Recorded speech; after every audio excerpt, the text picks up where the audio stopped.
All right, let's begin. Let's just jump right in this morning to the first section, verses 1 through 13. The King's Transfiguration. The King's Transfiguration. I don't know how to describe this.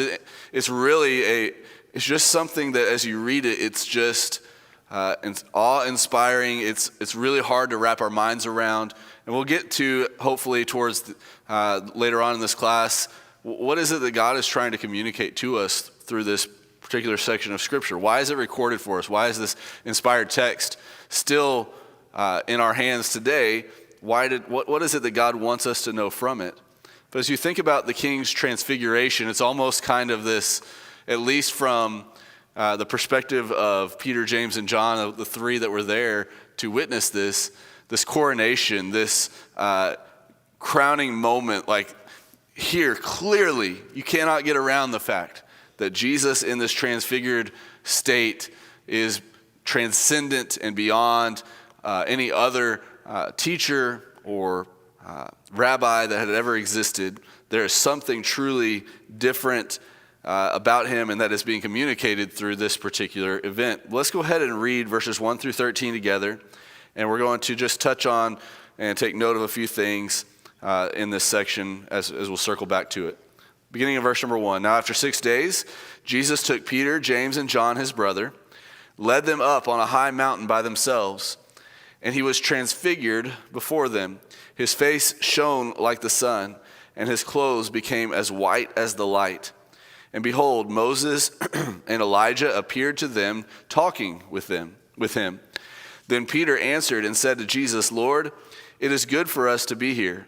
If you wish, let us make here 3 tabernacles, one for you, one for Moses, and one for Elijah." While he was still speaking, behold, a bright cloud overshadowed them, and suddenly a voice came out of the cloud saying, "This is my beloved Son, in whom I am well pleased. Hear him." And when the disciples heard it, they fell on their faces and were greatly afraid. But Jesus came and touched them and said, "Arise and do not be afraid." When they had lifted up their eyes, they saw no one but Jesus only.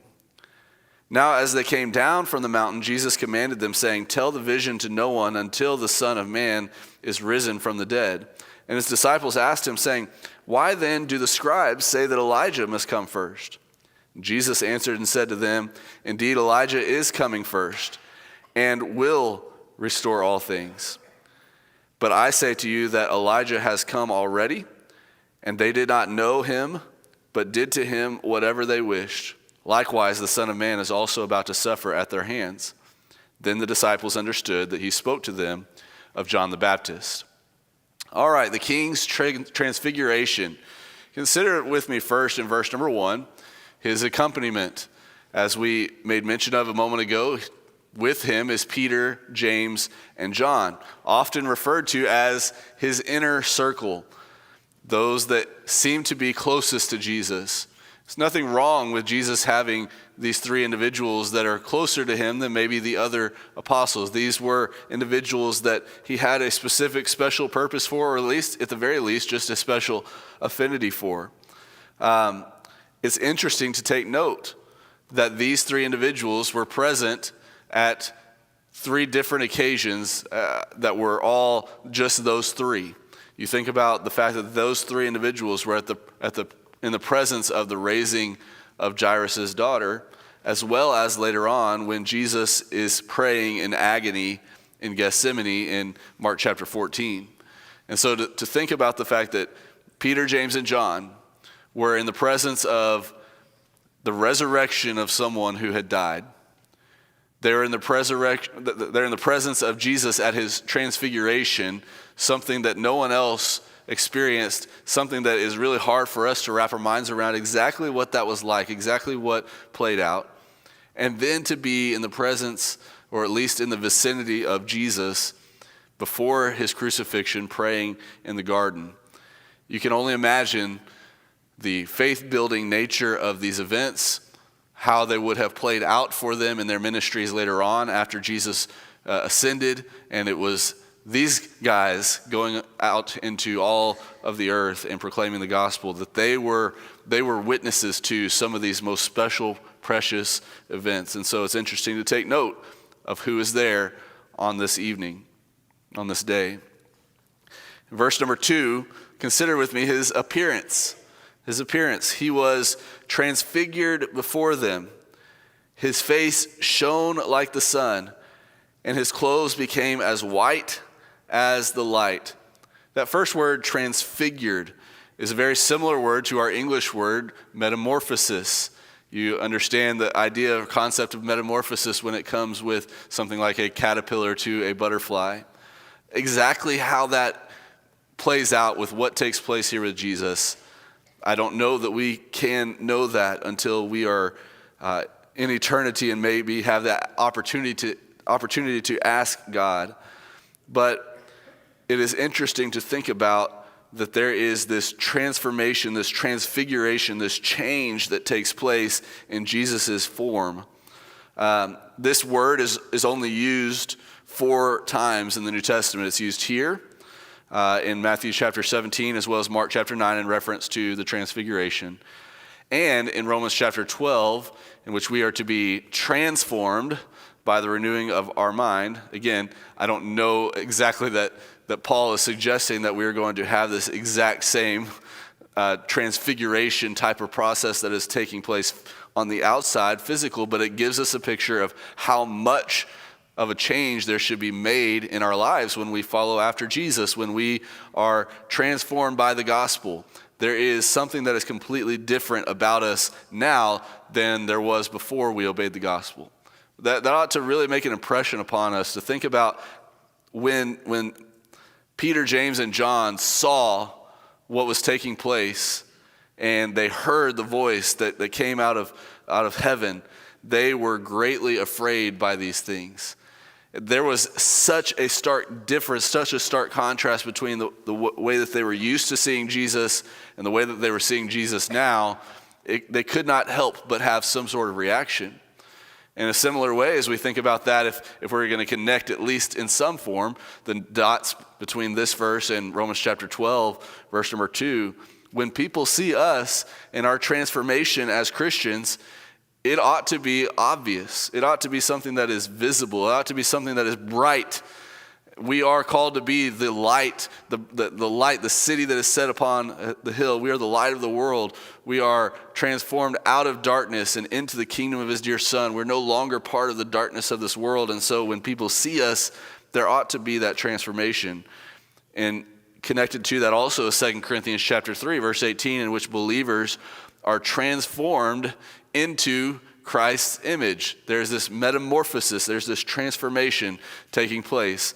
And so, again, not saying that there is an exact likeness here in this particular word to what's taking place in our transformation, because obviously there's some physical element here to what's taking place with Jesus, but it does make an impression upon us that it's not just something that was symbolic in nature, but rather there was an obvious change that's taking place. Then notice not only was there's this transfiguration, but part of the transfiguration that it gives us more detail about it was that his face shone like the sun. Again, this particular word in the original language looks very similar to our English word for lamp. There is this idea of some sort of emanating of light that is coming forth from Jesus. It wasn't just that he was more visible because a light was shining on him. He was that. His face was that. He wasn't just reflecting it. He was that light. It was emanating from him. You can't help but think about Moses after coming down from Sinai and him and his face shining in that way. But again, that was Jesus, that was Moses being in the presence of God. In this particular case, Jesus is emanating that as God, as deity.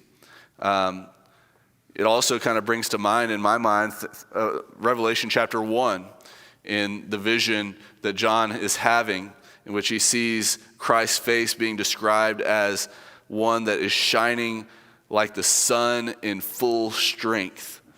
Perhaps you saw after last year's eclipse, right, the total solar eclipse that went over Texas, it was interesting that as you charted the path across the United States, there was a chart that showed the number of Google searches that said, "My eyes are hurting."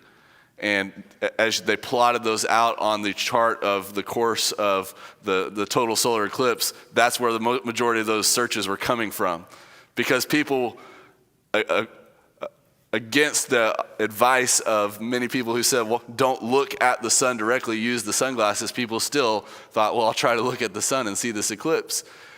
The sun is that bright. We know not to look at it because of its powerful nature.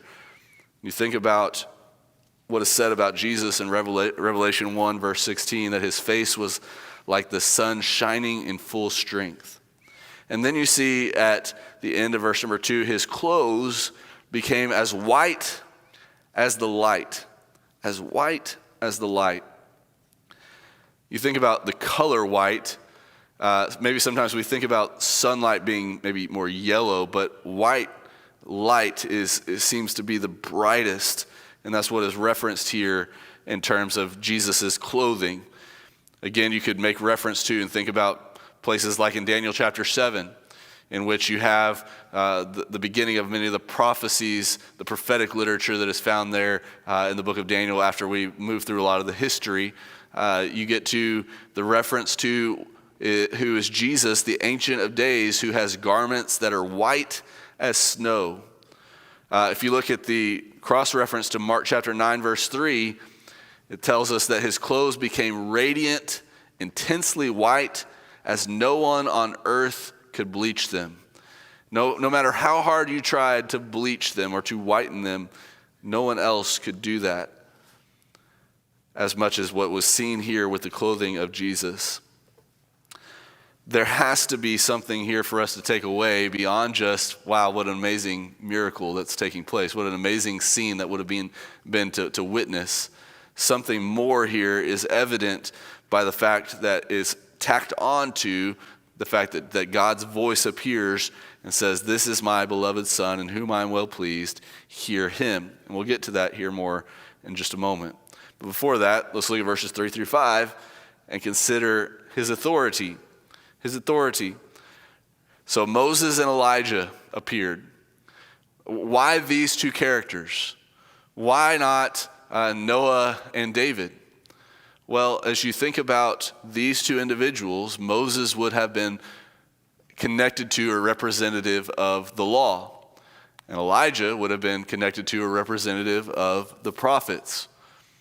That which the Jews would have listened to, that which the Jews would have paid or given credence to. These were the individuals that shape who we are, how we're supposed to relate to God, that was their framework for living.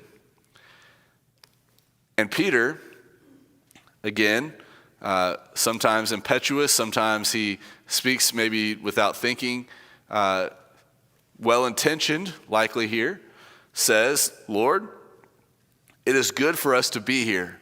What a blessing it is to get to see this. And his response is, if you wish, let us make here 3 tabernacles, one for you, one for Moses, and one for Elijah. At the very least, we can take note of the fact that Peter recognized that there was something greater about Jesus than other teachers of the day, that he was willing to elevate him at least to the status of Moses and Elijah. But what we'll see, okay, and we'll circle back around again to this important observation, that his authority is actually greater than these individuals, Moses and Elijah. And so we'll circle back around to that here in just a minute. But let's consider verses 6 and 7 now. His assurance. Notice their reaction. When the disciples heard it, that is the voice of God from heaven saying, this is my beloved Son in whom I am well pleased, hear him.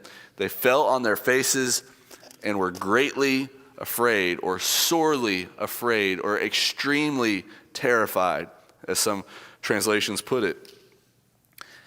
There is an element to this where you would expect that there is obviously some reverent fear that is taking place by virtue of the fact that they recognize that there is a reason to elevate Jesus at least to the level of Moses and Elijah. But now there is, in addition to that reverent fear, surely some terror that is taking place, something that they have not experienced on this level. It is different. We see that throughout the Old Testament and other places that falling on one's face is a place of worship, a place of awe. But it was, in my estimation, even an additional layer to that because it was something that was outside of the ordinary.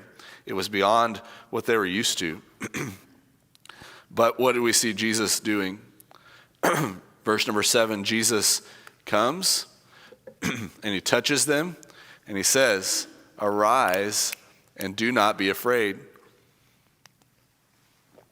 This is the picture of Jesus that we ought to have in our minds. Not an either or, but both.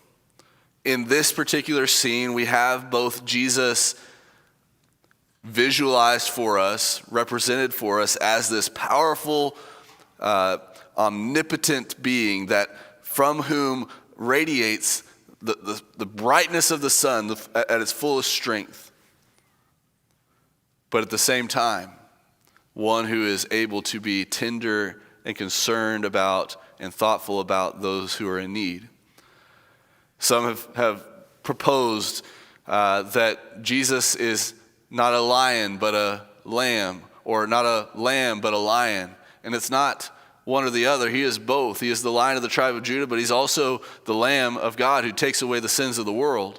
And that's what makes him the perfect sacrifice, the perfect individual for who served in our stead, took our punishment. He was the complete example, the perfect example of what it means to be a human being, but also demonstrates his deity in that perfection. He says, "Have no fear." He touches them. He comforts them in that way. And he shows again both his divinity and his compassion, standing with the glory of God, but also coming down to comfort his frightened inner circle, those that were close to him. Powerful, yet willing to come down, to condescend down to earth for you and for me. That is the picture of Christ that we see here in this account. If we're not careful, we'll only focus on the transfiguration and the greatness of the scene, and understandably so. But we should not miss Jesus' tenderness here, his willingness to care for his loved ones. And so consider his assurance to them. Consider next, though, his aloneness. Do not miss verse number 8.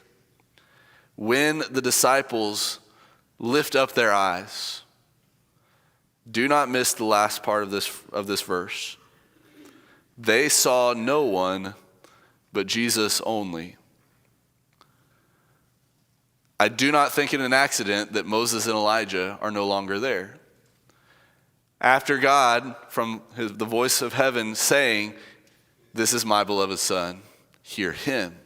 It is no accident that Moses and Elijah are no longer there. It's not to say that there wasn't still respect and adoration to be had for these great men of faith. But as we will learn from places like Colossians chapter number 2, the old law is nailed to the cross, and we are now under a new covenant. And Jesus stands as the one and only individual that has, number one, fulfilled the law and the prophets, but number two, has given us a new law as someone who, at his death, has his new will and testament given over to us. And that is how we relate to God. That is how we are to respond to God. That is through faith in Jesus Christ and listening to him. And again, we'll get to that here in just a minute. Consider verse number 9, his appointment. As they came down from the mountain, Jesus commanded them, saying, "Tell the vision to no one," but notice, "until the Son of Man is risen from the dead." On other occasions, Jesus simply said not to tell. You think about the healing of the leper in Matthew chapter number 8, earlier in this book. Jesus heals a man with this leprosy and says, see that you don't tell anyone, but go, show yourself to the priest. We referenced Jairus' daughter from Mark chapter 5 a little while ago, but he gave strict orders not to let anyone know about this. Mark chapter 5, verse 43. Again, in Matthew chapter 9, the healing of 2 blind men, Jesus, when he heals them, says, see that no one knows about this. In Matthew chapter 16, when Jesus is identified as the Christ by Peter, after Peter confesses Jesus as the Christ, he warned his disciples not to tell anyone that he was the Christ. Mark chapter 7, verses 31 through 37, he heals a deaf and a mute man, and Jesus commands them not to tell anyone. And then finally, Mark chapter 8, verse 22 through 26, Jesus sent the blind man home saying, don't even go into the village. Mark chapter 8, verse 26. So why on this occasion, is there something different here about this? First, let's ask the question, why did Jesus even tell people not to tell anyone to begin with in some of those other occasions? You could point to Jesus had a specific timing and purpose in mind. He was carefully managing and carefully seeing to when it was that the manner of who he was revealed and how it was revealed, the timing that it was revealed. There was also not only the timing and purpose consideration, but also the incompleteness of understanding that might exist had people spread this news about Jesus without more context. Even the disciples here in this very chapter did not fully understand what the transfiguration meant until after the resurrection. And that's the point here. There's very much a connection to what is being said about not to tell this until the Son of Man is risen from the dead. And so Jesus, when he would tell other people to not tell, he might have been doing that in order to prevent them from spreading something that they would not have been able to fully grasp yet, to fully understand, to prevent confusion or to prevent error. But in this particular case, we have this appointment. When can you tell about this thing? He doesn't say to keep this a secret forever, but when the Son of Man rises from the dead, then you can relate this particular account, this particular event to that happening. And so the resurrection, what does that tell us about Jesus? That he has the power over death, that he conquered the last enemy, that he is, in effect, by virtue of that, God. And connected to that, you would look back to this transfiguration, this mount, Jesus being transfigured on the mount, and we find that Jesus is, what's being communicated about Jesus here is his deity, connecting the dots here. And so there's a very specific appointment that is being made by Jesus to not tell it until he's raised from the dead. But then let's consider verses 10 through 13.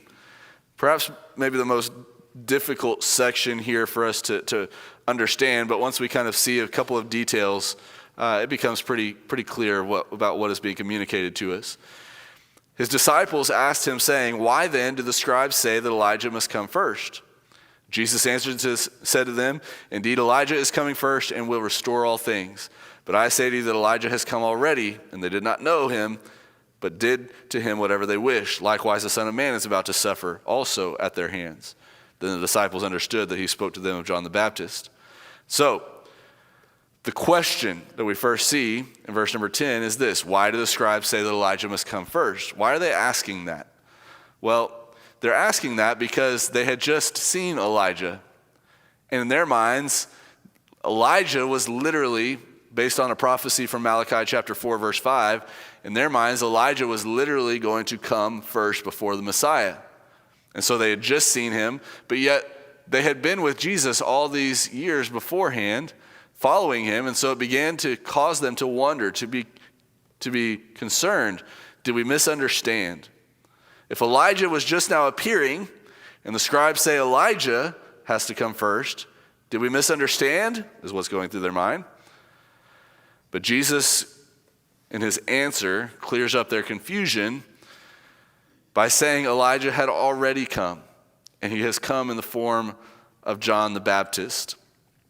He says, you're not wrong, I am the Messiah. Elijah, that is John the Baptist, already came. And so as you think about verse number 11, perhaps what makes it a little bit more complicated for us is when Jesus says in present tense or even in future tense, depending on how your translation reads, that Elijah has come or is coming or has already or is coming first and will restore all things. What's the deal there? Why is Jesus saying that he is coming first if he's already come? It can feel confusing since John the Baptist, who fulfilled Elijah's role, had already come and was likely already dead at this point. So why is Jesus speaking in this present or future tense? What he's doing is he is affirming the prophecy as still valid. When Jesus says Elijah does come and will restore all things, he is first agreeing with the prophecy from Malachi. Yes, you're right. Elijah is coming first. He comes first before the Messiah. That is John the Baptist. And so it's a way of speaking that keeps the prophecy alive and relevant. Yes, it is true. Yes, it is correct. There's no error in that.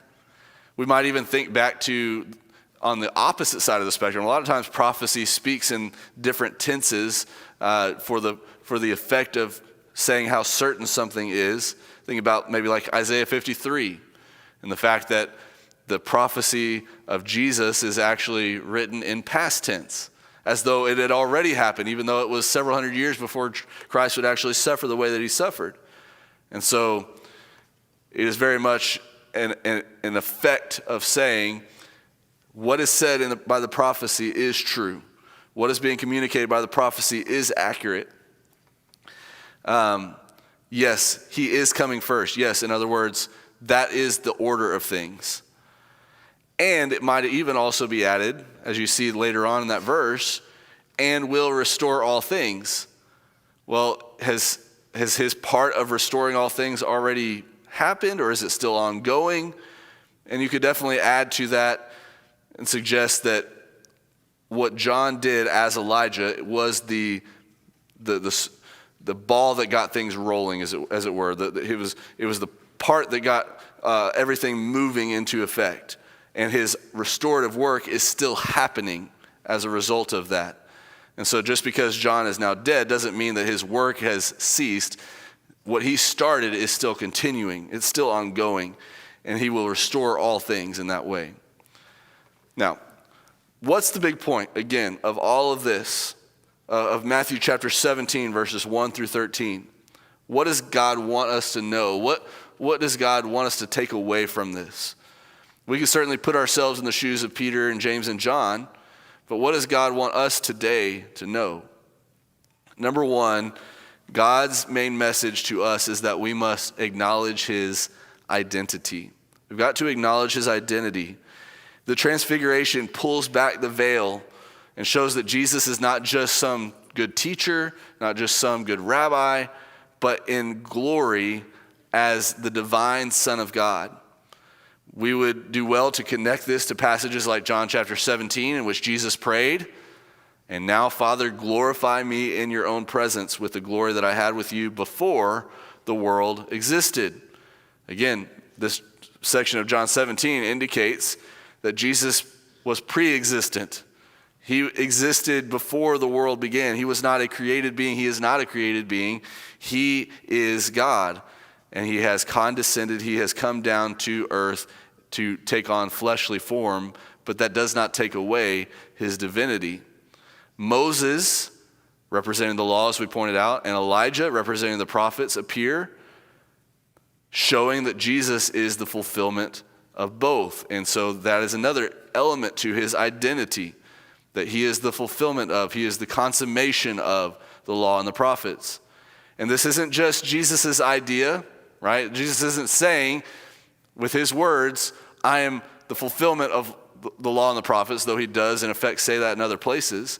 But to support this claim, to support who he is, the Father's voice comes out of heaven and affirms Jesus' unique identity and calls him the Son, my beloved Son, and that we're to hear him. Now, son is not to be understood as offspring, not to be understood as the one who comes by way of procreation, but rather, not only are we to acknowledge his identity, but we are to listen to his instructions. What's being indicated by this phrase, Son of God, again, not offspring, but rather one who represents the Father's rule. This would have been something that existed in ancient times, that as maybe a son went in place of a father to communicate something or to rule over an area, he had the same ruling power as the Father, the same authority as the Father.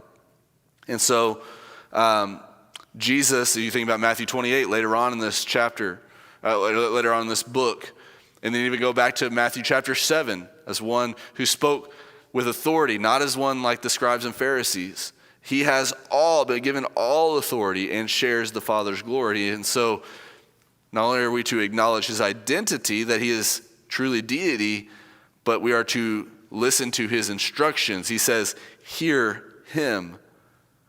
This is a command to not only believe in Jesus, but to listen to him and obey him. He is, as we prayed about earlier, truly the Lord, the King, that which has all authority, all control. He's not just a sacrifice that gets us the get out of jail free card, that cleanses our conscience and then we don't have to listen to him anymore. No, Jesus is the perfect sacrifice and Jesus is the King. He is the Lord. We are to submit to him. Despite what the world calls us to listen to, we are to tune our hearts to Jesus' voice. And then you could even add a third element to this that God is hinting at by allowing us to be present for this particular, or at least reading about what took place here in Matthew chapter 17, that there is a pattern that takes place. That when we are righteous, there are going to be times of suffering. Immediately after this event, Jesus speaks not only here about the fact that he is going to die. He says, tell no one until the Son of Man is risen from the dead. But later on, as we'll get to verses 22 and 23, that he talks about his death and his suffering again. These disciples are shown a glimpse of the glory to strengthen their faith for the path of the cross. We too, when we see who Jesus truly is, his identity, and that we are to listen to his instructions, when we are given a window into what took place here on this Mount of Transfiguration, what we have for us is an assurance that when we walk the same path that Jesus walks of suffering, of persecution, that it is truly worth it, that it is truly the right decision. And so following Jesus means embracing both the fact that he is the glorified King of heaven and earth, but also that along with him comes suffering and difficulty. And so there we have 37 minutes of the first 13 verses and still have the rest of the chapter to go, but let's quickly move through the latter part of the book, the latter part of the chapter. Let's look at verses 14 through 21, the king's frustration. The king's frustration. When they had come to the multitude, a man came to him, kneeling down to him, saying, Lord, have mercy on my son, for he is an epileptic and suffers severely. For he often falls into the fire and often into the water. So I brought him to your disciples, but they could not cure him. Then Jesus answered and said, O faithless and perverse generation, how long shall I be with you? How long shall I bear with you? Bring him here to me. And Jesus rebuked the demons, and it came out of him, the demon, and it came out of him. And the child was cured from that very hour. Then the disciples came to Jesus privately and said, Why could we not cast it out? So Jesus said to them, Because of your unbelief. For assuredly I say to you, if you have faith as a mustard seed, you will say to this mountain, Move from here to there, and it will move, and nothing will be impossible for you. However, this kind does not go out except by prayer and fasting. You think about the contrast, the swing of events that takes place here, the first 13 verses, a mountaintop experience, something that is amazingly beyond comprehension, to now swinging in the opposite direction of this on this pendulum to a disappointing situation, a situation in which, despite it coming on the heels of such a powerful moment, serves as a reminder of the need for a Savior. Jesus had just stood before Peter, James, and John as one who emanated the brightness of the sun and its strength. And then they come back down from the mountain, and there still exists a need for a solution to the problems of this world. It shows how much God and Jesus can do when we see what he does through this particular individual of sending the demon out, while at the same time showing how little man can do, how little these disciples were able to do. Despite being given the authority to cast these individuals out, the problem was the fact that they had little faith. Those words ought to hit us hard. They had little faith. Jesus doesn't say, hey, it's all good. It was a difficult miracle to perform. I totally understand it. No, he tells them, you should have been able to do this, but the problem was that you did not have enough faith. And the solution that he gives them is to just have a little bit of faith, as small as a mustard seed. And in so doing, you'll be able to move mountains. Now here's where maybe we might get this backwards. Sometimes the world reads this and they might think, so you're just saying all I have to do is just have a little faith and I can get over whatever obstacle. I can overcome anything that's in my path. What needs to be seen here is that these disciples had already done these things in the past. They'd already been given this authority in the past to cast out these demons. They had that ability, but it wasn't in and of themselves. The problem here was that they had removed their faith from the Lord and what he was able to do. And that's the big crux of this. That's the big tension of this. What is it that we believe that God cannot do when we think about our faith, the faith of a mustard seed? We are sometimes hit with what seems to be an insurmountable obstacle. Maybe it is an ailment. Maybe it is an inability to conceive. Maybe it is the decisions of loved ones, whatever it may be. And what we have here is, if we have this tiny little bit of faith, that if God, it is his will, can do these things, he will do them. He can do them. It's not in of ourselves to say, I can overcome this obstacle by myself, to just have faith, to just trust that I can do this, but that rather it is God that is able to do these things. He is able to move mountains. And if we just have that faith in him, the obstacles that face us can be overcome, should it be his will for us to overcome those things.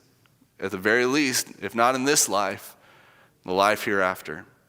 Consider quickly the king's fixation. Again, we pointed out the fact that he circles back around to and talks about the fact that he was going to be betrayed into the hands of men and they would kill him, and the third day he will be raised up. Again, to the undiscerning reader, this might seem like whiplash. You have Jesus' great scene, the Mount of Transfiguration. Then they come down from the mountain, and then there's this terrible scene in which the disciples are frustrated that they couldn't cast out the demon.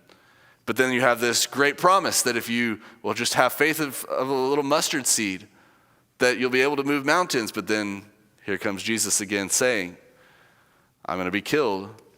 I'm going to be betrayed into the hands of men. God, what does this have to do with what's being said in this chapter? How is this connected to what's taking place in this chapter? You'd say, after all, I thought Jesus just said God could do anything if we'll just have a little bit of faith.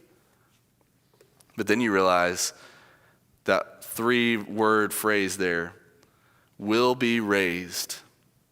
Will be raised.